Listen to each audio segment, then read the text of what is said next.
department for building and planning? What? I don't think there's one. I think there's probably several. Yeah. Are any one of them good ones? Yeah. You're biased. No. No, I know all the details. I think Brent is a good reason. The head of building and planning. Okay. I have great faith. Okay. Should we put? I met him like the first day he was here or something at the thing over in Willis. But I think he's reasonable and he doesn't put up with it. And there's a large fit. So for that, I'm happy.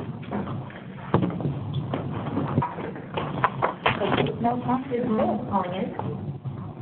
There's an awful lot of it. I just asked the question. I thought it was him and the water. Yep. Early time. Life could end it. Hello, it's Ron. Just drop dead. Hey, Ron. So, you know, as long as people are... I'm sorry, who was that? Hi, it's Courtney Bailey. Okay, thank you, Courtney. Okay, and Jude is here. And Jude.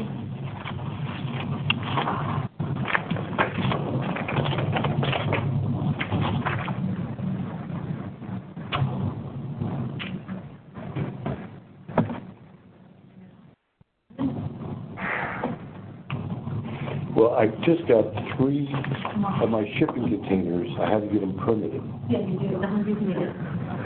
How much does it charge that? Oh, you know, that's kind of what I'm talking about. I know. I told them I wanted to pay in advance, so I paid them like $620 for shipping. Right? This is June, right? So, then in October, they called me and said, your permits are ready to pick up, that'll be $640. I said, no, I already paid that. This is additional. Is this the update? Then they had this whole list of extra things for review. Send it to them every 90 days. And for each, there were 3 separate permits. They couldn't as far as them, so they're right next to each other. Right? Priorities for it? Each permit. Got this, but this is on. Environmental health charges $135 for a shipping container. And when I asked them about it, they said, oh, it's the Board of Supervisors. They told us that we had to do that for every building permit, whether it's a hospital or a house. Package, immigration stuff. This is where I'm supposed to go. This is my interest. So this house was for $2,000 at one point when I sat down with Mike and we figured it all out, and it went down to $99. But that's that. I mean, all the permits went up, double. But it's more than double. Are these 2,000? Depends on the foundation and the siding. Well, you know what's interesting about that is goes back centuries. I know. They shouldn't even be permitted. Yeah, it's called a cloche or a cold frame. Cold frame. I know. I know. So, maybe what we want to do is nail down the horticultural terms. Yeah. See that right there? It's a raised bed. I'm getting my glasses. Your eyes, yeah, I know. I have mine in my pocket all the time.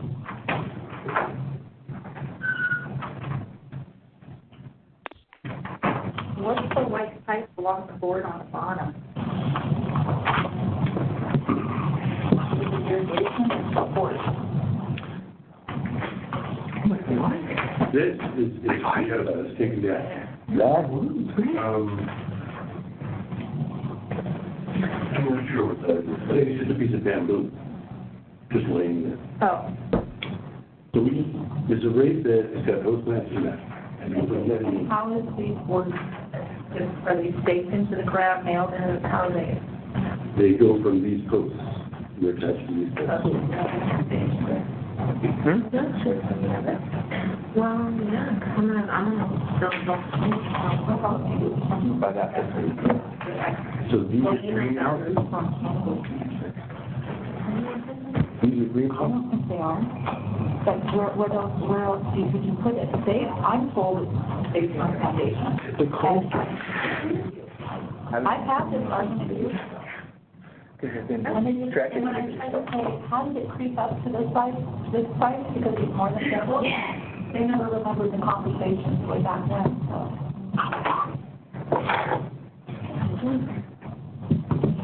And what's with the $135 per permit from the Health Environmental Health for shipping containers? Everybody wants to. Brent asked me what all the factions are from, and I said, this is the American Building Code. Everyone has to do it. Everybody wants their, Well, as high as it's being brought to the pot, it's getting smaller. there's not much pie got. There's a lot of pie out there. It's just not coming to the pot. It's in the black market right now. The alternative market, yeah. Yeah, that's what everybody's telling me. Do you realize that no legal cannabis, and the legal cannabis people are coming to the black market to get cannabis for the legal market? I said, makes sense. Well, on that note, I don't know where the supervisors are, and they are the ones that requested we have this meeting, because they're going to the CSAC Legislative Conference at the end of April, and a part of that they'll be visiting our legislators. And so the goal was to go over the legislative platform and see if there's any additional bullet points and items that weren't included when we went over this in November, because obviously we're in a legislative year. So the goal is, if we're missing any bullet points that aren't included in the legislative platform, that we come up with the list, and I'll email it to Ted Williams and John Hopshot, and they can do with it So what they wish. are they coming or not? They were supposed to come, but they haven't, so I'm assuming something changed, and we just notified. So, there you go. We shall move forward. So there are agendas on the back table, as well as the cannabis section of the legislative platform. Can you move the microphone closer to the speaker? All I hear is table noise, people pushing papers and things around. Oh, there we go. Better now, Hannah? That's for G. We'll see. Thank you very much. I appreciate it. Sarah, just a quick question. Thank you for calling this meeting, and thank you for chairing it. I'm wondering if, on the front end, we can determine whether the other people who are going to be joining us are perhaps coming late, or if we can re-agendize and reset this meeting, because I think it's really, really crucial that they be part of the conversation here, given that they're newer members of the board, and given the exigencies, the very, very important issues that we need to address today. What's your take on that, Sarah? I reached out to them, and this date at the time worked. We said it. I wasn't notified that they weren't coming today. The legislative conference is in 2.5 weeks. So if you want any additional items on this legislative platform that's not currently on it to be talked about when they meet with the legislators, I would say give me your thoughts now. I'm not opposed to it. And we weren't originally going to call this meeting in April because we're a little buried right now. And we have like a lot of stuff we could be doing, and this is, like I said, at the request of the supervisors. I would suggest that if you have some items that have come up since we did these bullet points for a legislative platform, get those to me now if you want that included when we meet with the legislators in April. And like we said, this is one of those things where we're going to be checking in quarterly because we just don't have the staff right now to be meeting once a month. And we're trying to put staff towards non-cultivation to get that done and get those amendments through this year. And so we can make progress on that front. I'm surprised to see there was a meeting. Well, if I could, I think Susan's got a valid point, but we do need to make any recommendations that maybe they could report to the working group what happened at the legislative platform and see, how that might work in regards to what we accomplished today, if anything, and then how it was received based on the experience. That would be my recommendation. Namo? I'm just disappointed that the supervisors from the ad hoc aren't here because I was under the understanding that they were going to be here today because this meeting was basically being called at their request to get our feedback so they could then proceed to Hang on, Ron. and then Go ahead. and then take it back to their ad hoc committee and then also for when they go to Sacramento. So, I mean, we just drove all this way and I was under the same exact impression up until 5 minutes ago. So Very I don't. So we've got to work with what we've got. Okay. Hey, can you guys hear me? Yeah. Hey, sorry, this is Ted. I had a flat on 20, and I just got the cell coverage, so I'm going to do this by phone so that I don't go out of range. Thank you. Yes, thank you, Ted. Well, So I'm not sure if it's your John's choice. joining us. I'm almost to Willis. I could probably be there in a few minutes, but if you'd rather, I can just do it by phone so that we don't delay. We would rather you be here. Okay, then I'm going to mute myself and listen, and I'll hope I keep phone service on the way in. Okay. All right. Thank you. Sorry about that. All right. Good to hear from you. Thanks for checking in. Yes.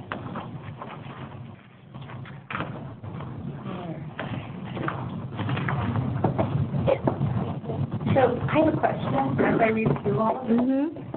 When it says support, what does that actually mean? I mean, advocate, I understand.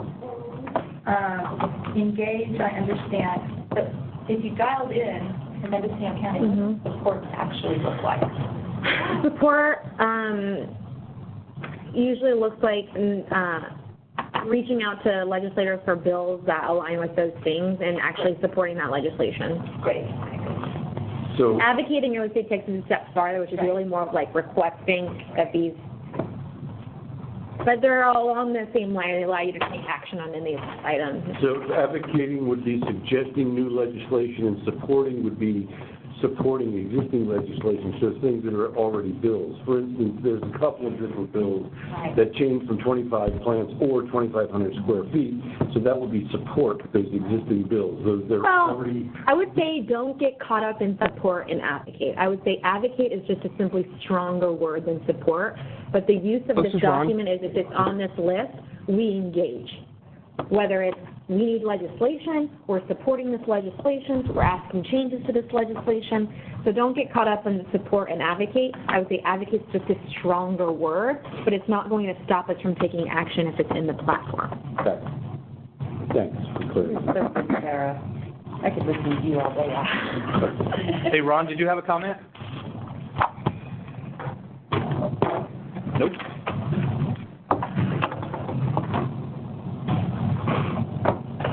The reason that I asked that question is that some of the things that say support may need to be advocate, like support studies and licenses, and streamlining the state ancillary permit.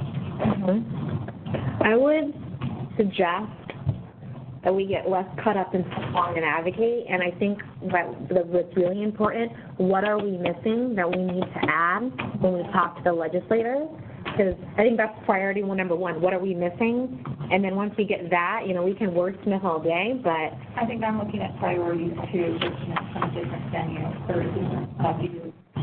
So dovetailing on the last comment and your clarification of the difference, lack of difference between supporting and advocating, I'm looking about the middle of the page, on page 10. And I see advocate for generator regulations. And right under that, I see water use considerations. I don't see the word advocate or support. And the reason that we're so concerned with that is if we look at the water use lack of consideration right now, which is extremely punitive for cannabis growers, in as much as should we take water for our tomatoes, our grapes, anything at all, the water is there, we can use it. However, once not for much longer. I'm talking about right now. Once there's one cannabis plant, you can't do that. And there is forbearance from the beginning of the growing season to the end of the growing season. And yet, we're looking at the same regions for viniculture There's no regulation whatsoever. Now, For about a year. we understand that things are in the process of changing, For everybody. For vineyards. but our concern is that the extremely punitive nature of water regulation and fish and wildlife is a real impediment to the program. So I'm just concerned that I don't see the word advocate or support, so what are we doing? And some little backstory. Thank you. These bullet points were actually crafted and approved by this working group and went to the board and was adopted. I think we did that as a quick. You know, and we were doing a lot of things. Yeah, we were making some lot of changes on a deadline. Right. So that's just the backstory. The working group came up with on page 10, the first black bullet point, all the way down to advocate for workforce training. All of those bullet points were developed by this working group. So for water use consideration, what does consideration mean? Because you explained to us, you know, advocate and support and not get caught up. What does consideration mean? Well, I'll give it a shot because this was a discussion. Thanks. I think when we talked about water use consideration is really making sure that water use is regulated appropriately at the rural level, because what's happening is rural, suburban, urban are all being regulated at the same level. And it was more appropriate water use considerations for rural communities, but also regionally, because water situations in Mendocino are different than the Central Valley. So it was really looking at water considerations by population size, but also by water situations throughout the state, because you could have a huge section of the state in a drought and another section not, but with a general order, everyone's treated the same. Right, and I think we even talked about how a lot of this stuff, I remember this discussion, the water, our water goes that direction, and it needs to be safe for us. I think we part of that discussion also. So since both of you were part of that discussion, if you can get closure on this, when we're looking at considering, you know, discrete regions and the differences, the one size doesn't fit all, in terms of the size of a cannabis operation. You know, we're all driving up 101 going toward, you know, Garberville, and we're seeing multiple large growing areas being constructed. And then we look around and see our neighbors with maybe, you know, a much smaller growing area. Are we looking at considering those differently, even though they're in the same county? No, I think the larger issue with water, and I'm going to tell you we're probably not going to make much progress because the water board's a beast, is water rights and water regulation are, I'm going to tell it, a nightmare in California. We don't regulate groundwater. Now we're trying to regulate groundwater. We're trying to regulate surface water. There's pre-rights. There's current rights. Pretty much every single stream in Northern California is listed or has some type of other, whether it's endangered species or some impairment. So it gets very, very complicated. But what California hasn't really done, and what they're, I think, progressing to, is trying to regulate water on a watershed basis. Because if you're a farmer in the Russian River, that water is practically owned by Sonoma County. If you're in the northern part of the county, you're part of the eel. The eel is completely different than if you're growing on the Navarro. It's completely different if you're going on Big River. And so there hasn't really been a consistent way we've regulated water in California. So it's one of those battles that I think is continuing, and as we have to deal with things like mega droughts, and as we start to regulate groundwater, and the DWR is also working towards doing modeling on a watershed basis throughout the state of California to better understand water budgets, surface water, groundwater interaction, and actually creating accurate models. And that's key when you start to talk about parity and making sure that your water use considerations are more based on your region rather than just blanket regulations. But it's a long process, because for DWR to pretty much do the actual scientific research and modeling that needs to be done to actually make progressive change in water management in California, we're talking decades. And if I could, 10 years ago when this all started, the water board told us that when we were creating that there isn't enough water here in California. And that they're going to start giving out water based on reporting. So it's all kind of based on that. There's not enough water in California for all the people that live here. And there's yeah, and there's like a, Years later and have it. and there's movements to de-dam dams. So I feel like this has to be here, but it also has to be part of a larger water conversation that counties and cities have to be engaging in, and we have been, but we're talking decades to make real progress. And the regulations you're experiencing in cannabis is about to hit regular ag, which could be the best thing that ever happens to cannabis, because when regular ag gets hit, you could benefit if this changes. They'll lobby. But that's not true, because they wrote the laws, the water board wrote the regulations strictly for cannabis. I had a 3-hour conversation with them up in Sacramento. Yeah, but those same harsh regulations, they will be applied next to wineries and vineyards. After vineyards, they're going to take it to the next step and move on to the next commodity. Yes, fine. So it's a progression. It started with cannabis. The next general orders will be the same level of regulation, but for vineyards. So it's incremental. That's what I'm saying, is it's incremental. So If when we lose that battle with the vineyards, who are very well organized and very well funded, then the cannabis regulations will still be in place. Yes, no? well, general orders are going to be the same thing. Once the water board has a regulation in place, even if it's just for one industry, they can't do that. It has to be across the board. And your district fund is like only a piece of the puzzle in terms of the overall management of water rights in California. So, Well, when we had the conversation with them, we asked them why it wasn't this, and he says, says we were not asked. We weren't tasked with creating regulations for the other agricultural commodities, Yeah. just for cannabis. So this is what we came up with for cannabis. So that stays in place. So if they lose the war with the wineries, They won't. they take them to court and it will adjust across the board if they go to court. It'll adjust across the board. Can we get back on the, So Mo? I think Mo. Go ahead. Yeah. Just to quickly touch on this too, when I was in Sacramento at the enforcement water meeting that they held back in March, I was really concerned about groundwater because that's You're next. stuff. Well, it already is in Ukiah. And they said that they're working on that, but they said to regulate it, that still looks like another 10 years out. And that was from some of the head people in that They started with enforcement. started with high and medium priority basins. The only medium priority basin we have in Mendocino County is Ukiah Valley. Yeah. We will be having a GSP, and we will be regulating all pumping in Ukiah Valley starting in 2022. As soon as any of our other basins get lifted, then they'll get GSPs and they'll be regulated. So I think ideally, long-term, I think the state wants to regulate every basin regardless if you're low, medium, or high. That's right. But that's down the road. So if you're in a smaller basin like Willis or Covelo or Navarro or Fort Bragg, you're probably a ways out. Yeah. The only one that's fast approaching is Ukiah. And just quickly, I wanted to add something that's not on this list. It's sort of touched on a little bit on page 10. At the bottom, you guys have support. There's support for expanding co-location and shared facility licensing model for cannabis processing. But I'd also like to see us lobby the legislators to change the building code to allow processing without using an F1 occupancy structure. And that is a huge priority for this year for small cultivators that don't have employees.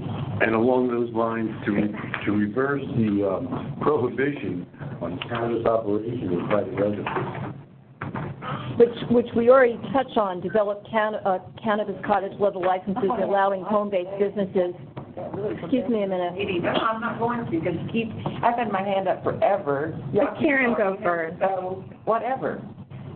So it's like, That was the rule for the day. well, I apologize for not following protocol, but just following up on what Mo said, if we look at developing cannabis cottage level licenses allowing home-based businesses to enter the cannabis industry, it's important to recognize and lobby for the removal of what was added several months ago by the state, which prohibited any cannabis-related work in a home. So it's sort of at odds, but I think there's a way by lobbying in Sacramento that can get lifted. It was added at the last minute.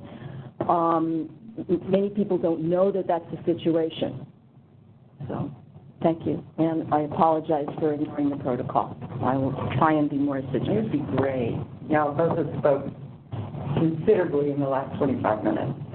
And so what I'd like to propose is looking at the list, and now I'm looking at current legislation that we know has been filed. I do know that Woods is still open, holding an empty placeholder, that some of our other things that we're not going to see already on current legislation has been filed, and move forward that direction.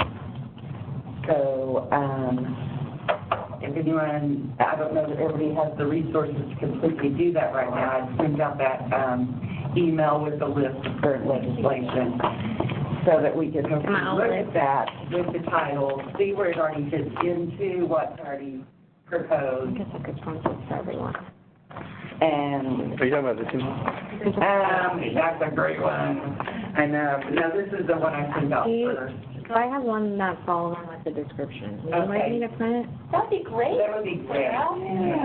And then that way we can identify what we already have, and then we can look at that placeholder that Woods has and see how we can fill that with these other concerns that are coming up. And I'm not the facilitator, so someone else should be here. I'm gonna. Sarah is the Hold on. facilitator on this one. 2019. So that's just a proposed process of how we could best benefit in the next 2 weeks. Cannabis? I was speaking with, I'm not hearing. You can. I was speaking with the gentleman in Wood's office about that empty spot, and he's intending to fill that with a resolution that's in the northern county, I think it's down North County, with an Indian tribe, and I didn't get all the details, but he has plans for that spot.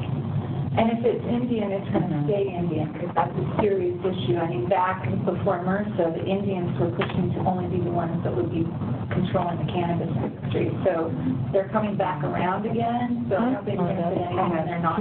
Well, there's other ways bad Yeah, press. we'll just keep Or it. native. I just talked to you, I just happened to know. Yeah. Do you remember what the number of that bill was? I do. Okay. It's quite easy to find if you just look under Woods. I think I found it looking under spot bills, yeah. Yeah, you're going to start talking too much. It may just be the 1710 that's just labeled cannabis. Yes, that's it. Did the S1 stuff get put down? Okay. I'm sorry if I seemed a little over frustrated, but I've heard that conversation so much, and I really organized myself to get prepared to come here to talk about something different. So that's very important and probably could be implemented somewhere within here. But So were there certain bills, we're all on the same. Sharon? Uh-huh. Is there certain bills you wanted to comment on? Yeah, so I see that so far what I've come up with is like where we have support cottage level micro business opportunities and license that are streamlined for small rural farmers. I see promise within AD 1465, which is, yeah, I've got to really read this woman. This lawyer that did this. I sent it out last minute, so most of y'all probably didn't see it, but 1465 is, maybe 1465 is, okay, cannabis consumption, cafe, and lounge license. And I think that that would be something we would want to support here within Mendocino, so we could move forward on that part of our legislation. And then the other one with SB 475, under that same approved legislative platform topic, which would be Scanners. Mm-hmm.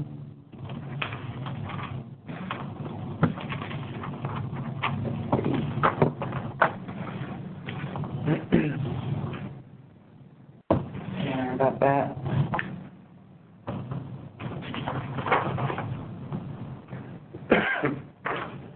Anyways, but to go through and identify things that are already approved on our platform that we could point out is already within some legislation. And then where we see important items missing, see if we can get on as a trailer or as a, if it's, you know, following what is in the legislative, the 1710, I think we said. I like that. Are we looking to prioritize? Okay, so SB 475 was just filed and, or just came to light, and that would be able to allow free cannabis trade samples to be given to employees and another license, so that we then can promote our businesses within that. So I think that's one to look into, that we might want to support by saying that it would support micro business opportunities and licenses that are streamlined for small rural farmers. Is our approach in this group to kind of take this current stuff and kind of decide what's the biggest priority in terms of what we're supporting, or are we just trying to pull together that combined with what we've already got, match things together? I think it's, obviously Ted might be on the phone. Ted might also be close to being here. I think really it was they're getting ready to go on the legislature, so they wanted to hear from you on items that we currently haven't talked about that you want to advocate for. You have a list of bills that you want the county to support. We can look into it. As you see, I already have a number of bills myself that I'm interested that as a county we should be supporting, but this is obviously a county perspective, so that might be different from an industry perspective. So, I mean, you can put together a list of bills that today that you think the county wants to support, and if it happens to be what it requires, I will. We're going to be visiting with them, and also just major items that you feel like we haven't need to be included in that advocacy. So when Ted gets here, he can probably explain a little bit more what they're looking for in terms of information. I definitely want to speak to a few things, and I'll wait till he's here really. And one other thing I would add to that is that when we went and we did our legislative platform, these are the things that they can address without having to go back through the Board of Supervisors in the additional process. Am I interpreting that right? Yeah, essentially on these things that are listed, what I do is I can do legislative letters and give an item every ledge update, so it's a lot more of an informal process. So we can move things quickly, especially between meetings, so we can take action and file a letter and then come back to them at a standing item and say we did this. Karen, are there any other bills in addition to 1465 and 475 that if we were to prioritize you feel are extremely important? Well, certainly AB 1525, which is in support of recognizing a banking system. I mean, it's our bank legislation. That also SB 51. There probably is a Senate bill. I think AB 286 is going to be the most important bill for you guys. Yes. I know, I wanted to make sure we're advocating on that. 286. It's tapped. Look at it. It even has its own color, separate from the other colors. And 67. Karen, we already did that one. Yep. We already filed the letter. The outcome is Yeah, it passed hearing. today. It passed. It passed? 30 Do you know what the vote was? And, 30-4. It passed. McGuire just did a press release. It was 32 yeses, 4 noes. Sorry. One abstain. And now it's going to appropriations and Now it'll assembly. go, yeah, into his. SB 67 from the Senate floor. 670. Mm-hmm. 32-4. That's great. I shared And it. 51 is banking and financial institutions. On the SB 51, okay.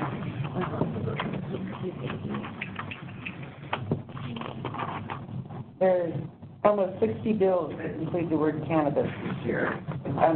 Well, last year there was actually more, but still crazy.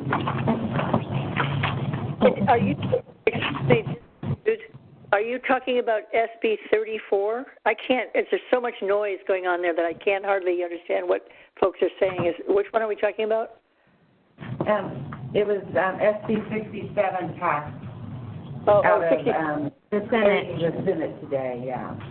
Okay, well, I just have a list of the ones that I'm interested in are supporting, and one of them is SB 34, which is free cannabis donations to medicinal cannabis patients without cannabis taxes.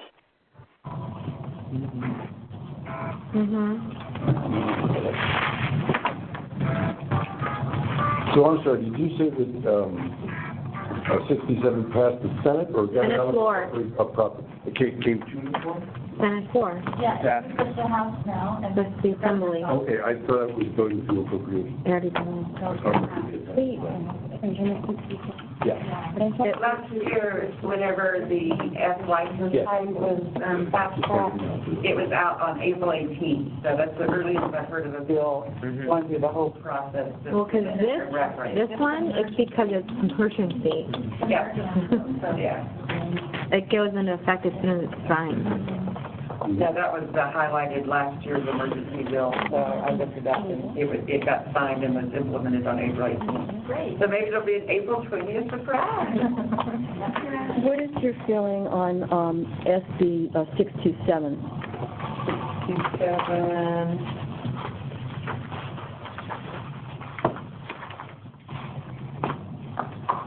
This is for the animals. Health and safety of animals. Oh, yeah,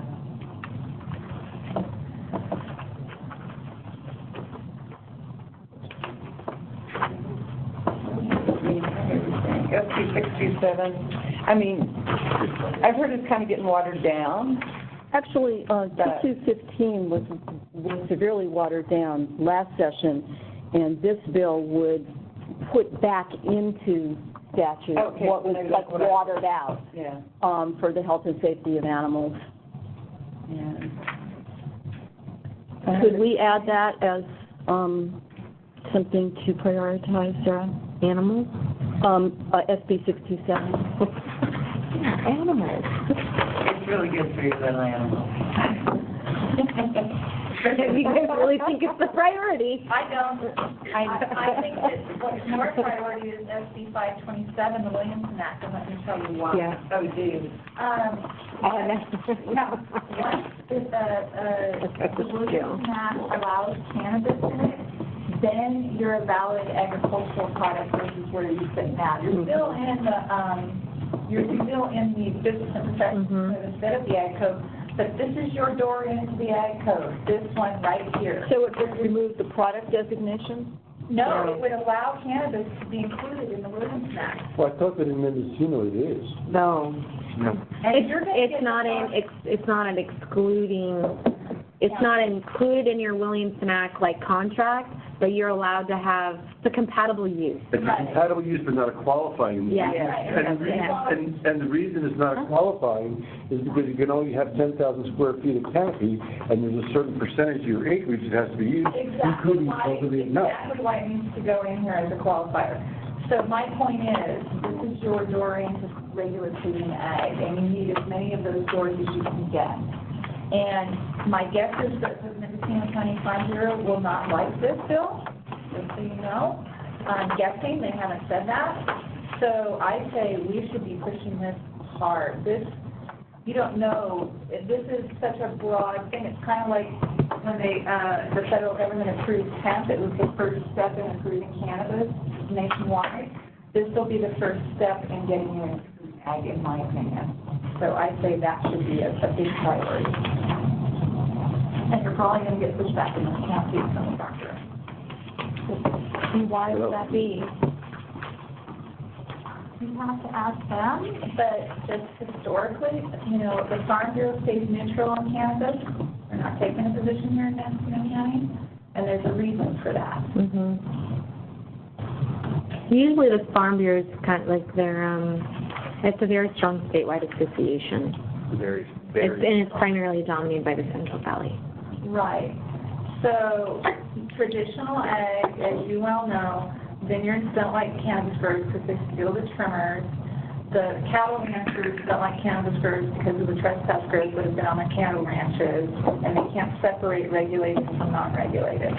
That's kind of in a nutshell, kind of out here. Why? I don't know. I think this is a very important bill for you all. I really do. I don't think there's anyone in the room who doesn't agree. Is that something that the county can advocate for? That one will probably go to the board before a letter goes out, just on the sheer nature of. Do we know what kind of movement has had it all in the legislative? And has it been introduced or gone through any of the processes yet? It's just been introduced. I think I posted something on my Facebook page about it. But I haven't been following it because I don't have time. Crazy, man. I'm waterlogged with cannabis. So, it's going to get a lot of pushback from traditional ag, you guys. This is a great opportunity for you guys to get taken seriously. What was the bill number again? SB 527. Local Government Williamson Act. Cultivation of cannabis. It's huge. And it will prohibit the exclusion of land occupied by the cultivation of cannabis or the cultivation of industrial hemp provision from an agricultural preserve. I would like to see huge support for AB 37 around the income taxes and what we're allowed to deduct in our business expenses, and especially how that pertains to the 280E provision. This is a huge hindrance for any cannabis business. Here. I would echo that. That's really important. I'd like to see some support for that, too. I will let you know that did come up at the Congressman Huffman retreat that myself, Spawn, and Casey O'Neill were at. Casey O'Neill spoke adamantly about 250E and sent that off back to federal guidelines and asked them to bring that to their floor as well. So that's tracked both locally and federal. And then 286, the blanket taxation of cannabis. We already had that. We already had that one. Cultivation tax. Mendocino County will do the same thing about that. That's board. They don't seem interested. No. They don't. What do you think about it?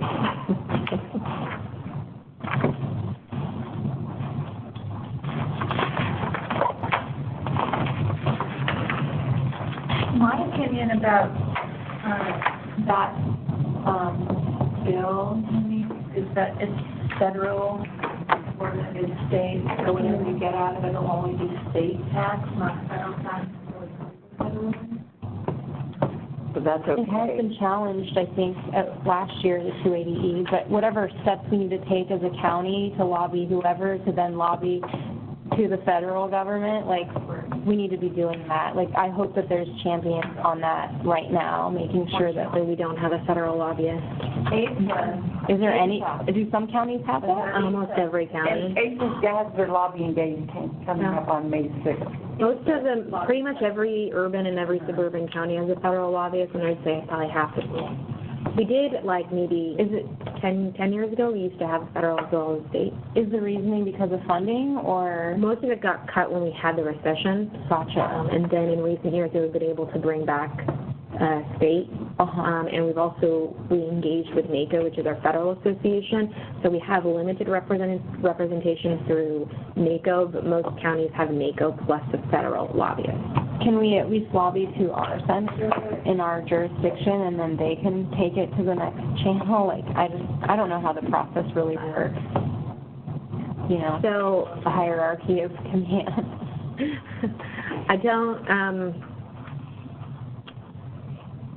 We could get far in the House, but California senators aren't really well liked right now in the Senate based on the demographics of the Senate.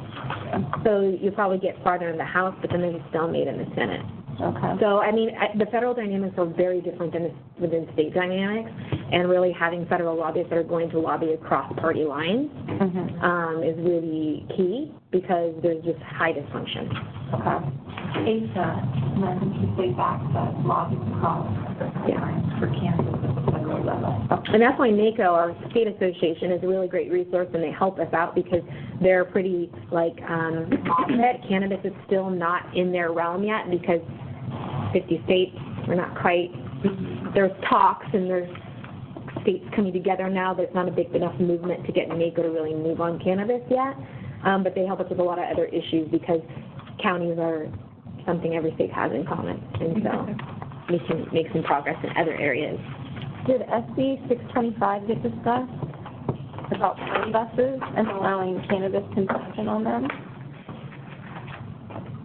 I I think that's an excellent idea. I think that could help for tourism and DOT. yeah. Get him in here, get him out of hotel and get him on. You can drive. It's already happening, Yeah. so. Let's make it. I like it. Sure. That's fun in this list. I think we need more. We do, but across all event types. I agree. Because it's a far to get to places here.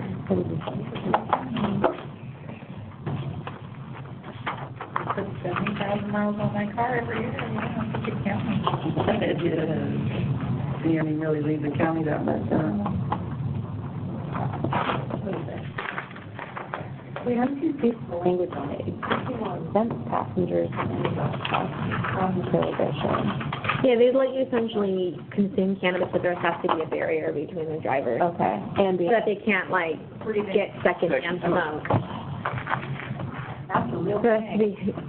be- Even when I used to do during 9.31, the inspections during harvest, and it was raining and pouring, and I'd get some relief on my bottom of my boots, and I'd turn my heater on down below. I remember the first time it happened, I used to go into the my coffee. I was like a walking vaporizer, or driving vaporizer, and I didn't even know it. I got on my floor. Really bad. Yeah. Hello. I'm concerned about SB 581 and its discussion about public records of a licensee and also what kind of information they're discussing on here that they would be putting on the portal. I know a lot of people have been getting letters where they didn't, I don't know what you do with the emails, CC, the BC, where you black out the other people that are also getting. Yeah, and they didn't do that recently. And again, they're just like giving out everyone's information, and I just hope that this information that they're discussing in here is going to be very specific, like they're saying, but they're not outlining exactly what it is. Certain information regarding an applicant or licensee, including specified disciplinary actions, posted on the California Cannabis portal. I mean, I can see the goodness in that in some ways. If someone has a violation, they're not supposed to be operating, that it's flagged if you're trying to work with a retailer or something like that. But where do you draw that line about public information and privacy? So. Yeah, I would say like that's something, just in terms of the county, we get a lot of public records requests, and it is difficult to see, you want to keep certain things confidential, so I can see how we can support that. I will say that there is a very large movement statewide for transparency, and a lot of information that was traditionally confidential decades is no longer confidential.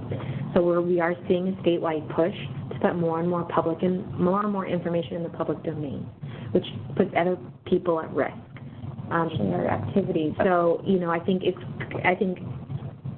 in terms of supporting or opposing, I think it is a concern to put this information out there, and that's something I think the community as well as the county is very leery of. When we went into this, we want to try to keep information private because, you don't want everyone's stuff out there and they get robbed, a pricey crop.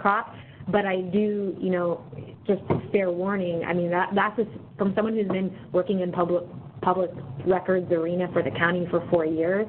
Every single year we're required for more and more transparency.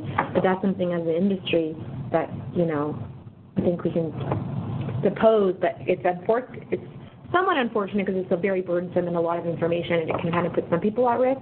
But that's the trend that. What's tricky is that our businesses are also where we live. Yep. And that's the problem, because otherwise it wouldn't be so much of an issue when you have a public business. I think they only post your mailing address on the record. So if you have a P.O. box or personal mailbox, that would be one way to solve it. Your business address Is your physical address of your And with the California transparency, it's a public record. It's a ordinance or law or policy or something, I don't know where, but it's all about complete transparency. The Public Records Act. But couldn't it be patterned after something similar to the contractor's license board, where you can check and see if someone's license is active and any complaints against them, but that's about it? It already exists, though. Yeah. No, that's what I'm saying, you can pattern it after cannabis. I think it's worth putting this on. I think it's worth to take action to oppose something like this, just because you are concerned. But just so this is just more for food for thought. We are seeing massive amount of legislation coming every single year that are taking information that was always traditionally confidential for decades and decades and decades, and now they're requiring it in the public domain. So every year we're seeing more and more push for information to go to the public. So that's just for your information to know the direction that the state's going in terms of transparency and public records. But you will include it as an item of public safety concern? Yeah, I mean, the county from day one when we did the ordinance have always been concerned, and when we get our public records request, which is a lot for all of your information, we have to go through it and we redact things. But, you know. No, but I mean, in the letter to the state. Well, we haven't taken any action. I think the part is just the list of bills that we would consider on the list. That's on the list. With that, too.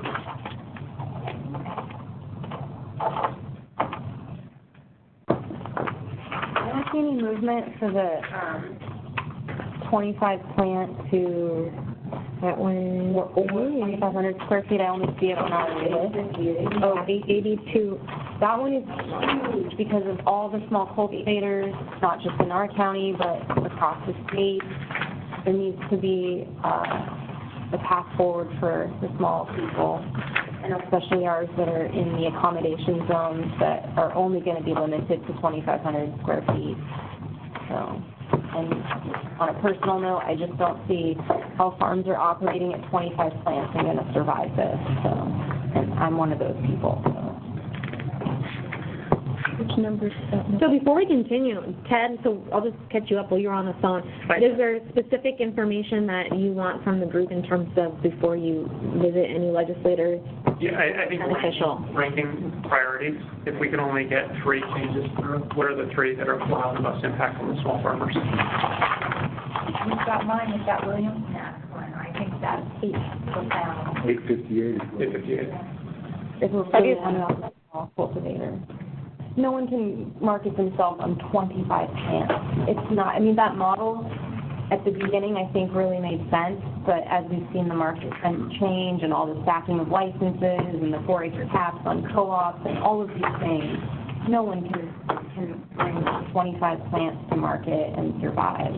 The way that happened was when they were drafting it, they said that the small farmers in Mendocino County are doing 25 plants, but they're scattered amongst their corn and their vegetables and their flowers and what have you. And so the CDFA had this thing where they adopted the definition of canopy from the Water Board, because the Water Board didn't want to count plants, and so that was your whole garden. So then people would say, well, if we're only growing 25 plants, but we'd have to take in our whole garden, which may be a half an acre, so we'd have to get a much larger license. So they said, okay, you can have 25 plants for outdoor only. But since then, the CDFA has acquiesced to say a definable space. You can have a raised bed or a smart pot or a ring of rocks as long as an animal can't move them, and that's a definable space for your canopy.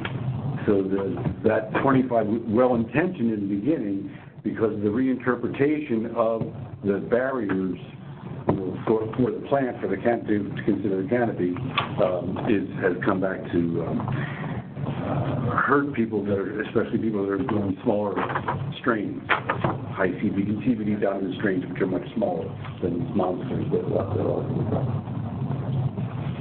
And SB 527 is the living one. And my reason behind it is that it allows cannabis to be included in the Williamson Act, and I think that will have far-reaching consequences down the road that will benefit everyone. Because right now it's excluded from Williamson Act. And getting cannabis closer into the agricultural environment is really an important goal. And it's excluded today explicitly or because it's not agricultural? It's excluded because people didn't want it. So the prohibition right now. It cannot be a qualifying use because of the size allotted for cannabis cultivation. You have to have a larger percentage of acreage for Williamson. So like farmers and center farmers would benefit a lot. Yeah, they will. So will large vineyards in Northern California. That are already converting into them. And here. And more are coming online every day. So, and those are the majority of our clients right now. Yeah, it makes sense. Smart business. If we're really only looking at 3, then I think we could all say that AB 286 is probably a huge tax, and that's the tax. Yeah. Yes. Absolutely. And that helps even at the consumer level buying our product. It just, really touches all It helps the consumer by reducing the excise from 15 to 11% for a couple of years, and it eliminates, at least the state's cultivation tax for 3 years. Huge. That's really the most, I think that is the most. This is Jude. I apologize if I missed this, but like I said, it's really hard for me to hear. Did you all talk about SB 185? Is my first question about marketing the McGuire bill, and that's really important for producer counties because it requires appellations of origin, a much more stringent category over just plain appellations. Did you talk about that already? We did not talk. No, not yet. Okay, and then my next follow-up question is why just because one county said 3 priority items, but that doesn't mean we have to stay to 3 priority items, right? No, I just wanted to get a sense of the top 3, and then maybe we can work down the remaining. Okay, great, thanks. Because we're covering a lot of ground, and trying to figure out where to put the most emphasis would be helpful. Yeah, got it. And this is particular to their visit that they're doing in 2.5 weeks. It's not the only thing the county will support with effort. Correct. And we already took action on 185. Yes. And Ted, were you here when we were talking about 67? 67. And we took action on that one too. 67 would extend Provisional. temporary licensing, and apparently it passed the Senate, so it's on the Assembly and their committee. So it already passed the Assembly. It should be going to the House. Oh, yeah, the House is coming. Yeah, it was insane. What state are we in? Yeah, exactly. My apologies. Confused, that's my state. We talked about 1585 for banking and also AB 1465 for consumption and SB 475 for allowing free samples. I think those are all the ones. How much impact would the free samples have? I think a lot, because that's a really big challenge right now, to like have your packaged product and not be able to market it to anybody, to get buyers interested in it, because the consumer can't smell it anymore, they can't touch it, they can't feel it, it's all closed up. And so to be able to give that to at least the person you're working with at a retail level, and they can take it in and then decide. And also when it comes to topicals and things like that, if you've got 17 topicals in the dispensary, how do you know which one's going to work for you unless you can try it? So those sort of samples. Yeah. So it's also to employees, so it would help them to have the ability to market their products as well. Where right now they're being asked to sell something they haven't even tried themselves, or, you know, it'd be like selling a bottle of wine and never having a taste, unless you bought it yourself. The phone was cutting out. Was there a bill associated with the F1 occupancy? No, but that was a request. Yeah. To change the code, that was the building code. So the idea being, like, in 2013, there was a bill for cottage kitchens that was enacted January 1st. So people could work out of their homes making cupcakes or what have you for cafes, shops, and things like that. But the building code didn't change for that. Along with the state's interpretation of their ADA requirements. Okay, at a federal level, you still didn't have to put in an ADA bathroom if you had Betty down the street doing the icing for your cupcakes. But, you know, it's 15 or more employees. But the state architect has chosen to interpret it a bit more stringently. The local jurisdiction, building and planning here, can take the federal, it doesn't have to take the state architect. It's within their purview to interpret the ADA compliance and the building code as they see fit. So that if you're just running around with a pair of scissors trimming flowers, that's not processing, although that fits that definition if you're a flow cannon. It's harvesting. Well, it's processing when you call it, when you start trimming. and it's harvesting when you're drying. This is the interpretation of the county today.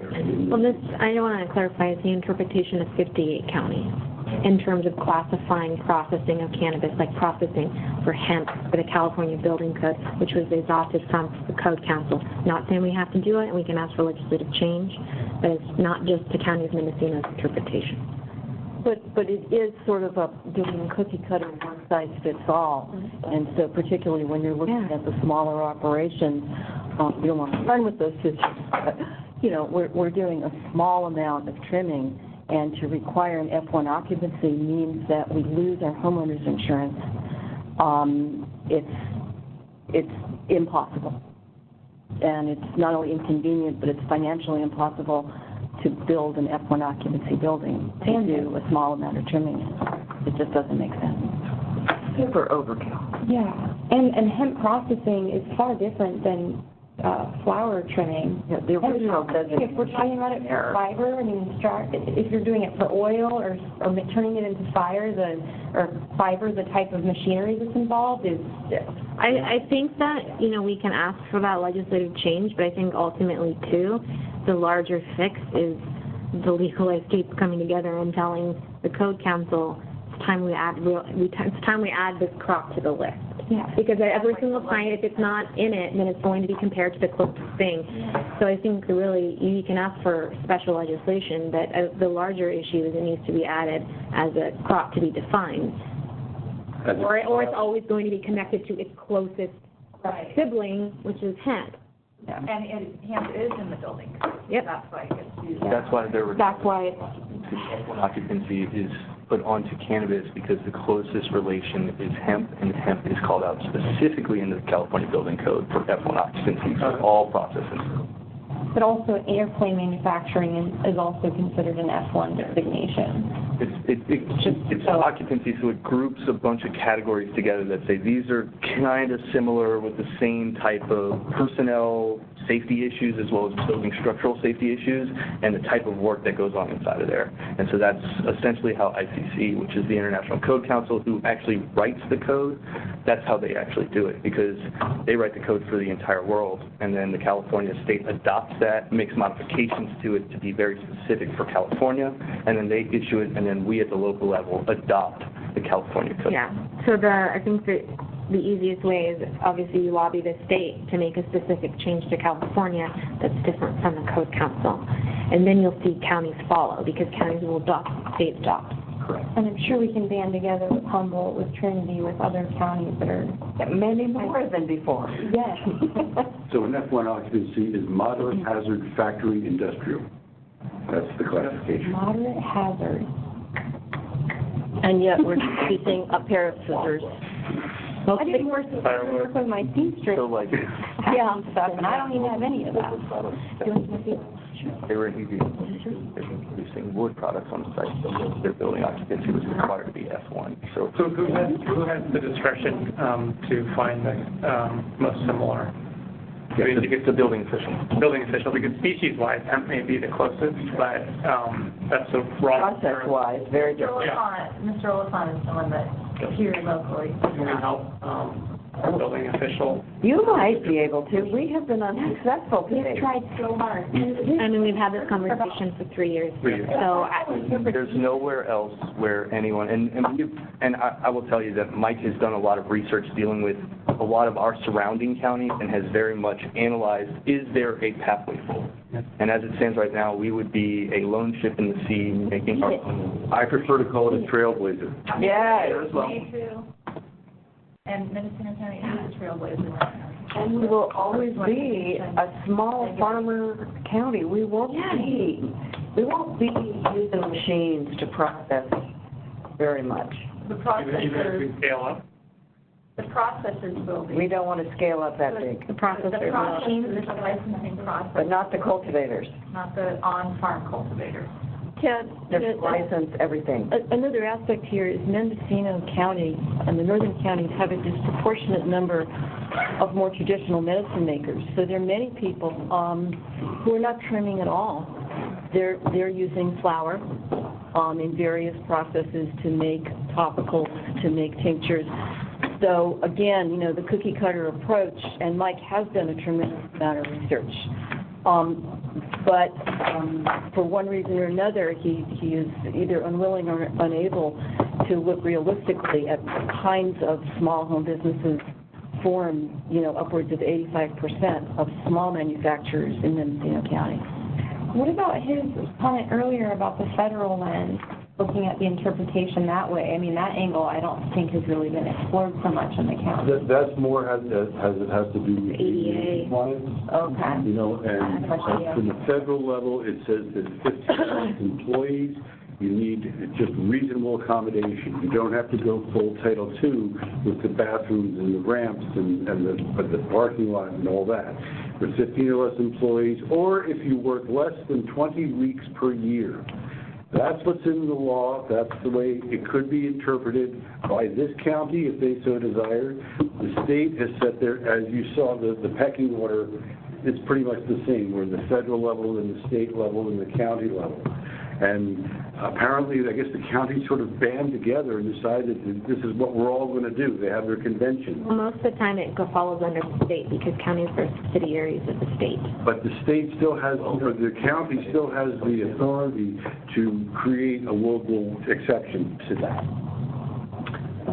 It might be wise to have these conversations. Who has a lot of experience in Southern California. Yeah, so Brent and I and Supervisor Charity just went to I heard, yeah. Yeah, and Arcata explained that they started out with a very comprehensive, detailed policy, and that they scaled it back because they realized that would put businesses under before they start. Right. And so they're trying to balance it with ADA. They can't look the other way. They have to require it. But paving a parking lot, it can be left dirt for now, with the hope that these businesses will come into compliance over the years. And it looks like it's still a struggle. A lot of the businesses are still on the edge of failing, but Arcata's definitely loosened it up. So this might be an example of, I don't want to call it trailblazing, but as an experiment. There you go. Maybe we shouldn't be following the other 57 states, or the counties. You're here. We agree. So, And historically, how does staff feel about that? Honestly, we are here to implement the decisions of the board because the board Yeah, says bingo. I'm really here to listen to the people who are in the industry that are going under. So I think we should try it. And I think both me and Sean, obviously I think we both strongly believe in economic development and trying to make this friendly for businesses across the spectrum because cultivation, you need everything. You can't just focus on one. Unfortunately, we have been. And so I feel like the other license types have not been getting the time and attention needed to make sure that we thrive from seed to sale. And, on these big decisions where maybe staff doesn't always agree or there might be some things, at the end of the day, policy direction of the board is what we're here to implement. So we can stop talking about it. Yeah, we do. But we have to keep in mind, too, it's issues of scale. There are many, many, many more cultivators than there are any other license type at this point in time. Oh, I agree. It's not an inordinate application of effort, but I can understand why everybody is weary. But it doesn't mean that it's not, unfortunately, the driving force. Historically, Mendocino County has been running an experiment on cannabis. 9.31 was world-renowned, and we were very successful at that time. So if we remove Successful. F1, Huh? if we remove the F1 requirement, That what would- designation do we put in place? Well, according to Mike, in the last discussion I was at, was S for storage. And U for utility. Right. And, Breaking it out. or ag exempt potentially. Potentially. Well, we would use electricity for a light, unless you have really good sunlight in the window. That's an electrical. Okay, but I don't know, can you get that with ag exempt?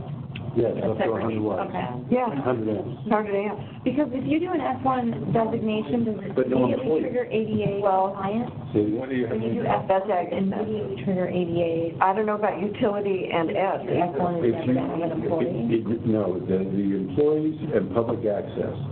The county is saying, and I guess 58 saying, that if you have one employee, in fact, I was talking with one of the building inspectors, and they said, even if it's your brother, that ADA kicks in. Because I know somebody, their brother would sue them in a heartbeat. So even family members, not just employees, if there's more than one person, then it goes full Title II, where you need the parking space, the levers on the ADA compliant bathroom, all of that. Instead of just reasonable access for your employees, which is what the federal level states. The thing is a lot of people already have structures that would probably meet the standards that they need to do this activity inside of. And so if we can just get some way to get those things permitted. One of the things that's a problem One of the things that Susan touched on is that if you have a building that's rated with an F1 occupancy, it jeopardizes your homeowner's insurance. If it jeopardizes your homeowner's insurance, it jeopardizes your mortgage. You can lose your home. So those sorts of things are huge and unintended consequences when you're looking at the letter of the law instead of the intent. And I have to say, 931 looked at the intent, not the letter of the law, and that was the sheriff doing that. Yeah. And all they had to do was count plants and take a look But at it. at the Capitol, I tried to point all that out, and Casey O'Neill and his friend wanted square footage, and they yelled about it, so they got it. And I wasn't going to take on that way. What do you think of this ag exempt option?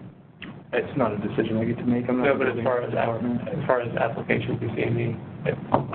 For me, at this point, it is whatever this program needs in order for the membership to be successful. But I will tell you that I don't work for the guy that will be on the chair should something happen, so I don't want to speak. I think the best thing, my suggestion would be a conversation with Mike Oliphant and one of the ad hocs, bringing that back for board discussion and action if the board wants to do that. Have a building. And we can arrange that if you want for the economic development one. I think we should. But also Because even like for-profit institutions, they can't take in all the product of this county and process it. They don't, even the few that are in operation can't do all of the processing for all the cultivators. I applied I have 3 shipping containers that I've had for years and years and years. Because of the inspections, I would have had to get them permitted. Luckily, I waited until after Mendocino County forgot that you had to have a man doer in order to have it, or be on a foundation. Now it's considered ag exempt. I said, fine. So I submitted my applications with all my drawings in triplicate. I said, I want to pay for these ag exempt permits up front. They said, fine. It'll be $620. Shipping containers. Okay, so I paid it. It's gone up. No, wait. So this was at the end of June, before the amnesty program expired. In October, I got a call. Your permits are ready to be picked up. That'll be $640. I said, no, I already paid that. He said, no, this is on top of that. One of the things that they did is so they listed all these different review purposes, and for each one of, I had 120 and 240-foot containers, and each one of those permits was a $135 fee from environmental health for a shipping container. And when I asked environmental health about it, they said, well, the Board of Supervisors told us that we had to charge $135 for every permit. And so you have to talk to the Board of Supervisors because we can't, our hands are tied. We just have to collect the money for a shipping container. There's the same thing with a food house. There's a fee hearing coming up, maybe we can look at that. That would be great. And Ted, just to dovetail on what's been discussed with F1, another huge prohibition that we really need your help on is when the state issued its latest regulations in the last summer, they added right at the bottom of the whole document that there would be no cannabis business in a home. Almost all cannabis businesses in our county, particularly the smaller ones, are in the home. And so we'd like to see that examined and go more in the direction of a home kitchen with inspection, with regulation, with adhering to health and safety. But to remove any cannabis business from the home means that we're just fostering the alternative market. That's a regulatory thing, not legislative, but it can be corrected legislatively. They're telling the Bureau that, you know. How many employees do you need in your home? Many home businesses either have no employees or they may have a few seasonally. How would the ag exempt fit with the? You can't have employees in an academic. Different subject. So, well, but it's on the F1 occupancy to ag exempt. It's separate from that even.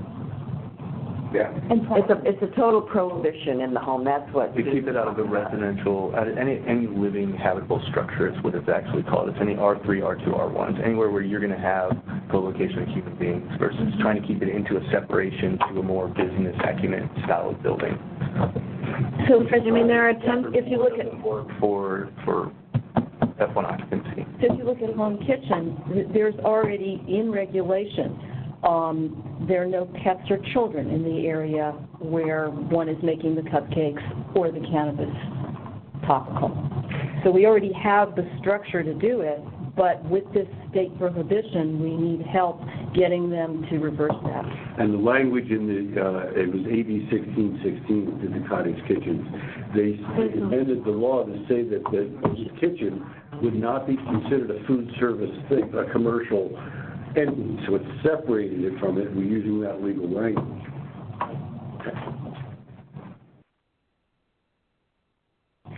So I'm backing up. I'm still on that. If you don't want F1, what do you want? Ag exempt doesn't work for folks who have employees. Can there be more than one option? Why not allow ag exempt for those that don't have employees and then something for those that do? What is New occupancy? I would say that the person asked that question is Michael LaFont, because he knows the code inside out. Shed getting converted? I don't know. No, they eliminated Class K as well. Yeah. All right, now if that's a residential permit. Now, with the regulations we were talking about, with the emergency regs, they just sort of slipped it in. They couldn't have a cannabis operations in a private residence. But before that, the county eliminated Class K as an option. You couldn't have it in a residence. Although you could have your business out of your residence, but it would have to be, you couldn't use a Class K permit, even though it is a residential permit. There's no commercial use for Class K. There are a lot of people trimming in their garages, but at this level that they're talking about, the people that have garages, or they bring those portable plastic garages, and I don't know what building category, occupancy, whatever that falls under, but that would be a good, in my opinion, and you guys should speak up if you differ, but this is just what I see out in the field over 10 years. That's where the majority of small farmers are processing. Or they're doing it around the kitchen table, much like a quilting circle. I know. The style of building, and then it's just that the use is still prevented by code. So what do you say to Deerwood who don't want to open the door to processing in a residential neighborhood? Well, they've already, are they in their exclusion? Cultivation, they're excluded.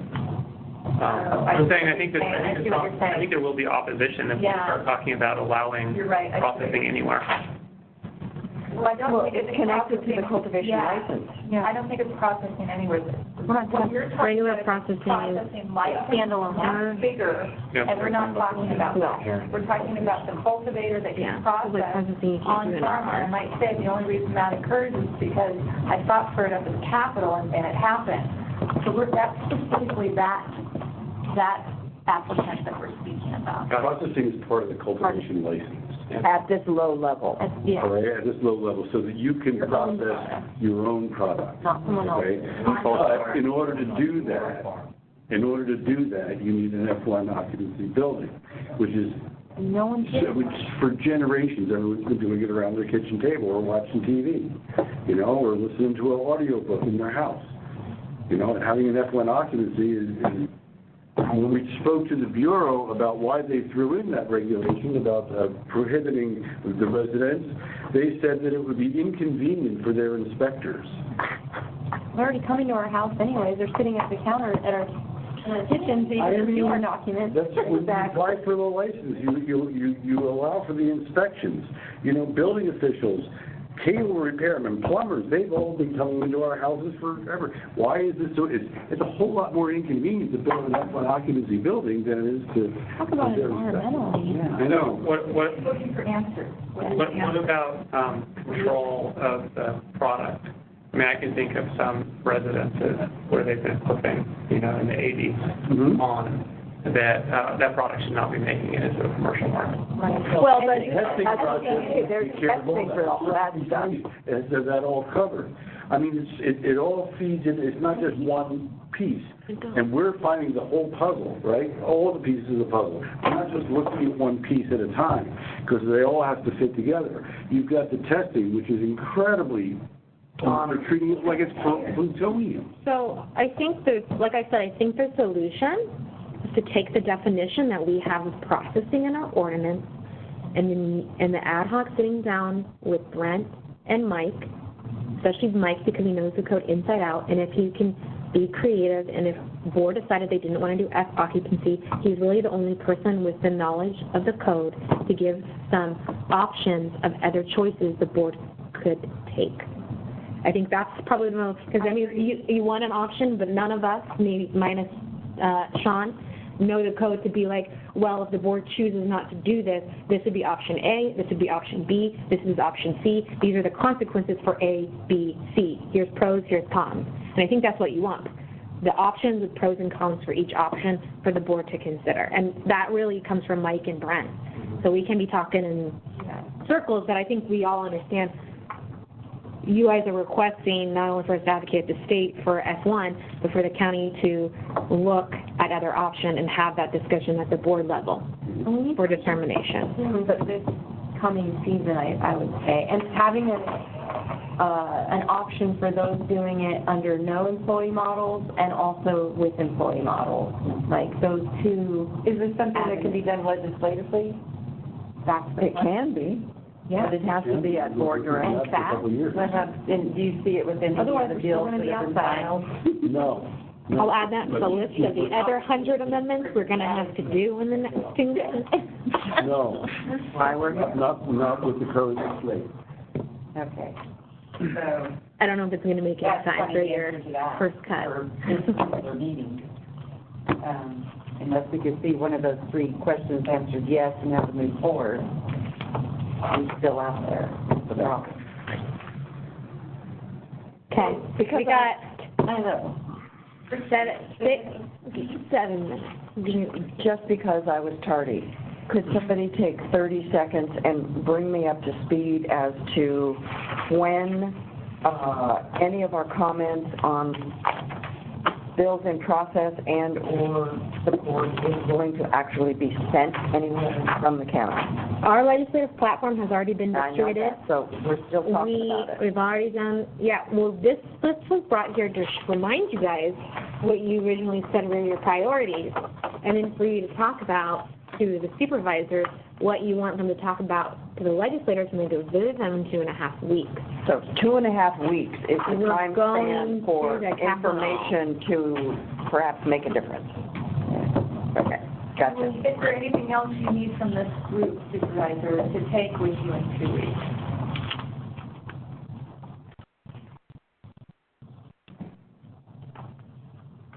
We don't have here. No? His engagement would help if you want to take some time one-on-one. Please, I should do that. Yep. And then about the occupancy, I mean, obviously you have my vote. I just want the problem to go away. I don't like to speak, everybody does. So we can let you continue processing your Class K. Hopefully nobody gets hurt. I don't want to know There's about no it. commercial in Class K. Well, one thing, wherever it's been done historically, I would be happy to put it back. Let's let that happen. Just turn our attention somewhere else. And let staff not focus on it. I don't know if we have. Activity clock. How many locked gates can we be behind? You know, one of the things that impressed me most about you when you were running, I saw a town hall in Comchi. You made a statement, and I never forgot it. You said, I've been with the fire department all these years, and I've never once been called on a rescue for a hookah. And so I thought, that's great. And now we're looking at, I mean, Cal Fire has to sign off on these houses. Oh, my. CAL FIRE does? yep, So, and 143, Not just 2,000, all yeah, but the county has the option, or the applicant has the option, do you want your local fire or CAL FIRE? They don't Sign sign off. off. we don't have that. Well, in Albion, the fire protection district is off. But you know, the question, Heather, Yeah. you know, the hoop house, or is this similar to a closure of Cold Spring? So we can get started early in the season. I think this is none of our business. Thank you. Veggie farmers aren't dealing with That's, it. I've never had a permit ever. Not we need your help. We pay $475 to And now it shipping. increases the This property is, value. this is our garden. It enables us to get started early and enables us to avoid that freeze that always happens around Mother's Day. here it just has, if we planted a cover crop, we didn't want to feed the birds. Yeah. We'll plant it over to preserve, to extend the season, so we can start early. You know what? No, I want to, Your farm is your backyard. I don't see it as being county business. So find two more votes. and I wish I'd, Thank you. Thank you. not every hoop house is the same. Let's say that again, problem we have. I said the biggest problem we're facing is not every hoop house is the same. Not every farm is the same. Your hoop house might be small, there might be a big-ass hoop house on a hill. Sarah, that's what we'd love to hear. I know, but Under 30 feet, over for 30 feet. In other words, not cookie cutter. everything is different on a farm. We're playing catch-up with regulation. There are literally a million issues to address. We have time for 100. You have the same 15 staff working on everything. We want to help as much as we can in a lot of these things, but the littler stuff has to go to the bottom, and we have to get the big stuff done. And I think the most important thing the working groups can do is give staff and the board direction on one of those high priorities. Because when you have 10 staff that do everything, we want to know what are the top 10 things that are going to make you a better business, and we want to tackle those first. And the ones that are lower, that are really important and good, but might have to go next fiscal year, so it's like, where can we get the bang for our buck in a 12-month year with like 10 staff? Supervisor, That's where we're at. I would like to counter that with a suggestion, and it's an age-old suggestion. It would help staff tremendously if we had a cannabis commission in this county that was comprised of stakeholders and a couple of staffers, and have decisions that are comprehensively understood much better in the community, brought logically for consideration. And that has been denied, although requested from the public for decades. It was these decades ballot. So back on Sarah's point, I think it's, because I've been working with Brent on some related issues, and he says, sure, I can take that. What do you want me to take off my plate? Mm-hmm. Right? We don't have, Well, That's my point. staff is maxed out. And it's not just cannabis. It's literally when each department has a task list of 50 priorities. People can add more priorities, but I think that's ultimately the board. It's going to be a hard decision for the board, but it's true. Everything you get put off, one thing has to be put on back. But with the cannabis commission, they would do more of the heavy lifting, it would take the weight off. Yeah. That's the point. That's the point. There still is ultimate decision-making at the board level. Staff is involved, but not maybe for, 180% of their time. As long as they don't have to staff the commission. So one thing I'd like you to think about is, I think the attitude is to save the small farms, keep the larger farms out, keep it small and pop. That might have been short-sighted. If we had some larger players here to tax, it would be subsidizing the program for the mom and pops. Yeah. Right? We're not going to do away with the minimum tax. We won't find the votes. You have mine, but you won't find 3 because the program is $2.5 million in the hole with no projection of breaking even. Mm-hmm. If you want to get rid of the minimum tax, you need another larger cannabis operation to tax. We've got Canopy. I've got Flocana. It's a difficult situation because the smaller people are not part of the program as they cannot jump through the 26 hoops statewide, another 20 countywide, and the thousands of dollars with no diminution the following year. They're not businesses yet because they can't be. Well, there's another avenue of that, which is part of And so I'm just going to jump in there because I've had my hand up. And so what I would like to say is that on this list that you were provided, not all of them just I personally am in support of, and I'd like to have further dialogue or at least an idea of once y'all are going to go do your lobbying, that at least I can share my counterpoint. I don't really have the time to do them all if it's going to be. And these aren't bills that we're necessarily supporting. That's just our list of all can't. That she has pulled together. So I just kind of wanted to point that out on the resources you were handed. And then also, I'll take some time to send you some notes because I have been studying what I think might be the best for our county, at least from my perspective. And now that I know your timeline, that I did just want to point that out. That there's things on here I hella support, but there's things on here that I think really need deep investigation. They're the ones that really mainly have the punitive view or to help the kids, but a lot of it is really fluff that needs to be read through or also could actually cost the county money and more things you have to implement just because they look good, that maybe are redundant to programs that pre-exist and things like that. So I'd like to be able to have a chance to point those out. That they're the ones that are going to make people that are not necessarily pro-cannabis or, oh yeah, we need to support those, but they really need to have a further investigation before our county. The other viewpoint is, any new industry after 2 years, usually those that are going to fall away, not all of them, but the majority of them. And that's usually when you see the big players come in. So in my opinion, we're right on target here. We'll probably get another big player or two coming down. I know there are a lot of big players chomping at the bit and drooling. They're just waiting to see some zoning. There's no zoning for commercial and industrial in this county for these farmers to get their product out. There are 12 parcels. Vandy, for the next meeting, if you're going to be here, he is bringing the amount of zone parcels that you can do non-cannabis on in these communities. I'm working with some of the big players. They can't wait. They have plenty of money, but they don't have anywhere to go because there's no zoning needs to go down. And there's no transferability for the small guys. Right, that's a whole other issue. Which you're well aware of. Permit ownership change. All right. Thank you. I want to go to Huffman.